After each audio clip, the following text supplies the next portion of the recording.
హోదీ ప్రేక్షకులకు నమస్సులు. ఈరోజు మాట తీరు అన్న అంశం గురించి మనం తెలుసుకుందాం. మాట తీరు గురించి చెప్పాలి అంటే కాకి కోకిలనే మనం ఉదాహరణగా తీసుకోవచ్చు. కాకి కోకిల ఒకే రూపంలో ఉంటాయి. అంతేకాదు కోకిల కూడా కాకి గూట్లోనే పుట్టడం పెరగడం జరుగుతుంది. అయినా కాకి అరిస్తే చిరాకు పడతాం, కోకిలకు వస్తుంటే పరవశించిపోతుంటాం. తేడా అలా ఆ స్వరమే.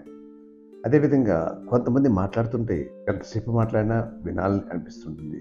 కొంతమంది మాట్లాడుతుంటే ఎందుకో ఎప్పుడు ఆపేస్తాడా అని ఎదురు చూస్తుంటాం.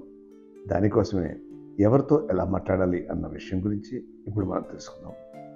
తండ్రితో గౌరవంగా మాట్లాడు, తల్లితో సౌమ్యంగా మాట్లాడు, భగవంతునితో మౌనంగా మాట్లాడు, సోదరునితో సహృదయంతో మాట్లాడు, తోబుట్టువులతో అభిమానంతో మాట్లాడు, భార్యతో నిజం మాట్లాడు, పిల్లలతో ఉత్సాహంగా మాట్లాడు, నీతో నువ్వు ఆత్మవిశ్వాసంతో మాట్లాడు, అధికారులతో హుందాగా మాట్లాడు, కార్మికులతో సౌమ్యంగా మాట్లాడు, స్నేహితులతో సరదాగా మాట్లాడు, వ్యాపారులతో ఖచ్చితంగా మాట్లాడు.